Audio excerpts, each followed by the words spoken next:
ওয়া রাহমাতুল্লাহি ওয়া বারাকাতুহু। ইন্নাল হামদুলিল্লাহি ওয়াহদা ওয়াসসালাতু ওয়াসসালামু আলা মান লা নাবিয়্যা বা'দা আম্মা বা'দ। সম্মানিত দর্শক এবং শ্রোতা মণ্ডলী, আজকে একটা খুব দুঃখ ভারাক্রান্ত হৃদয় নিয়ে একটি জাতির ক্রান্তিকাল আসার পূর্বে যে অবস্থাটা তৈরি হয় সেই সেটি হচ্ছে অবস্থা নিয়ে কথা বলবো।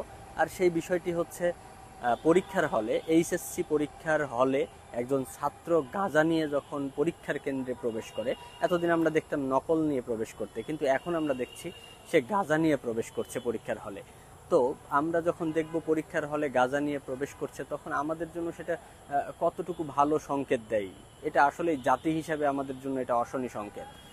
এবার আসুন, রূপগঞ্জের গত 4 জুলাই আরটিভিতে নিউজটা প্রকাশিত হয়েছে যে নারায়ণগঞ্জের রূপগঞ্জে একটি পরীক্ষার কেন্দ্রে, আমি কলেজের নাম বললাম না, পরীক্ষার কেন্দ্রে একটি ছাত্রকে গাঁজা নিয়ে সেখানে ধরা হয়েছে। তাকে যদিও মাদক আইনে 6 মাসের কারাদণ্ড দেওয়া হয়েছে, সেটা ভিন্ন কথা। তাকে শাস্তির আওতায় নিয়ে আসা হয়েছে, সেটাও এক সাইডে আপনি রেখে দেন, আলহামদুলিল্লাহ, ভালো শাস্তি দেওয়া হয়েছে। কিন্তু আমি যেটা ফোকাস করতে চাচ্ছি সেটা হচ্ছে আমাদের সামনের ভবিষ্যৎ কি। আমাদের স্কুল, কলেজ, ইউনিভার্সিটি, এইচএসসি পরীক্ষার্থী যখন গাঁজা খেয়ে পরীক্ষার হলে যাবে, গাঁজা নিয়ে পরীক্ষার হলে যাবে, তখন আমাদের গোটা বাংলাদেশ সামনে গাঁজাময় বাংলাদেশে রূপান্তরিত হয়ে যাবে। এই ভয়ঙ্কর চিত্র কি আমরা সামনে দেখতে পারবো না? পারছি, অবশ্যই দেখতে পাচ্ছি আমরা। এ কারণেই আমাদের করণীয় কি, আমরা কি করতে পারি?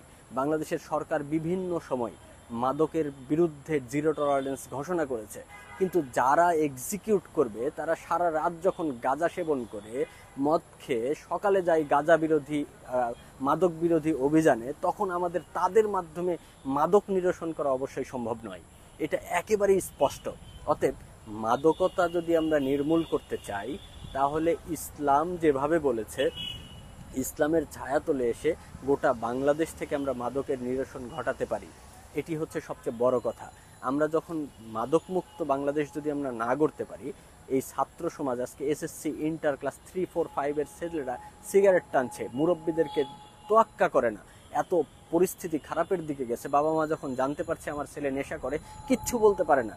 বাবা মাও জিম্মি সমাজের কাছে। তার বন্ধু বান্ধব এমন জায়গায় নিয়ে যাচ্ছে তার সন্তানদেরকে, আমার সন্তানকে এমন জায়গায় নিয়ে যাচ্ছে তার বন্ধুরা, আমরা কন্ট্রোল ক্ষমতার বাইরে চলে যাচ্ছি। এখানে যদি রাষ্ট্র হস্তক্ষেপ না করে, তাহলে কোনোভাবেই সম্ভব নয় একটা জাতিকে পরিবর্তন করা। আমরা যখন দেখতে পেয়েছি পত্রিকায় এত বড় একটা নিউজ এসেছে যে গাঁজা নিয়ে পরীক্ষার হলে ঢুকেছে একটা ছাত্র, তখন রাষ্ট্রকে নড়ে চড়ে বসা উচিত। আমাদের রাষ্ট্রীয় কোন্দল থাকতে পারে, এক দল আরেক দলের সাথে ঝামেলা থাকতে পারে, কিন্তু এগুলো আমাদের বাংলাদেশকে এগিয়ে নিয়ে যাওয়ার জন্য কোনোভাবেই ইফেক্টিভ হতে পারে না।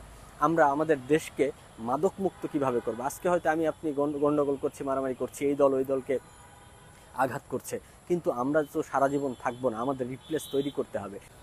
আমরা যখন আমাদের রিপ্লেস তৈরি করতে যাব, তখন কি আমরা গাঁজাখোরদেরকে দিয়ে বাংলাদেশের নেতৃত্ব দেব? গাঁজাখোরদেরকে দিয়ে বাংলাদেশ চালাবো?